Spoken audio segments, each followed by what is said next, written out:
the face. Oh, sorry. Ready? Oh, this will show. Turn it that way. Oh, you can edit it after this? Nope. Oh. There.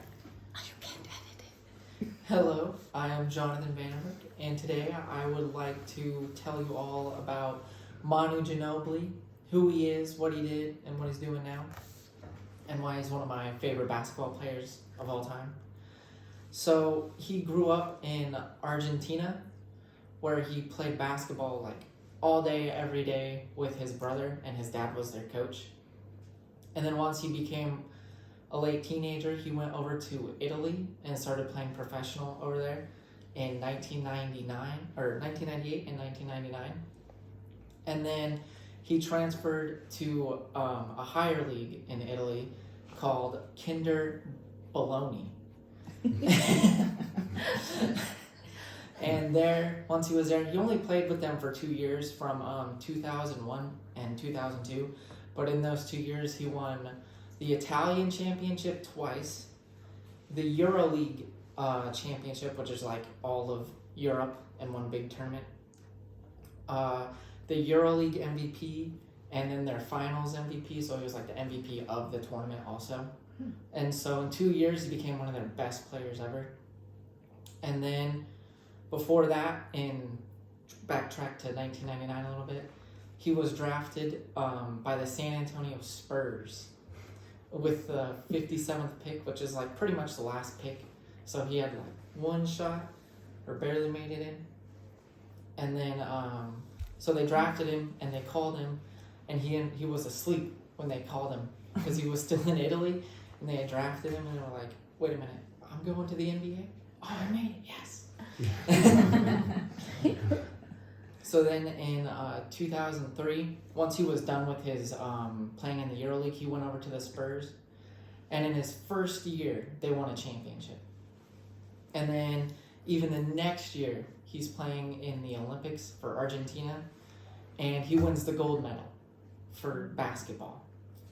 And then the year after that, he wins another championship, and then just continues to rack up accolades throughout the 2000s.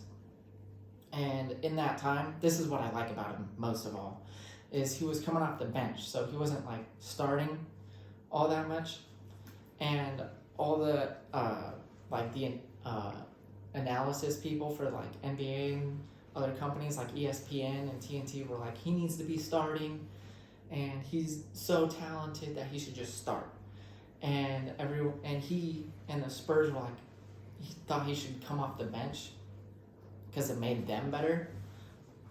But if he had started, he would have been like even better than what he was. Like he would have gotten so much more recognition and so much fame and money, like a lot more money, if he would just start. But he decided to decline a lot more millions just to come off the bench and help his team instead of worry about his money. And then he ended up winning another bronze medal and all sorts of other awards afterwards. And then in his late years, he became, they won one last title and he retired. And then in 2022, he was inducted into the NBA Hall of Fame for all of his accomplishments. And then even while he was playing, he was doing all sorts of charity work for San Antonio and Argentina, because they were having problems with people who were in poverty, and he was trying to help them get jobs and help them find food and start making money. So, like I said before, the reason why I like him so much is even though he's really famous and a millionaire and all this stuff, he still gives away what he can and helps his communities. And he doesn't really care what people think about him. He just wants to be the best version of him. That's about it. Thank you. Thank you. Question. Yes.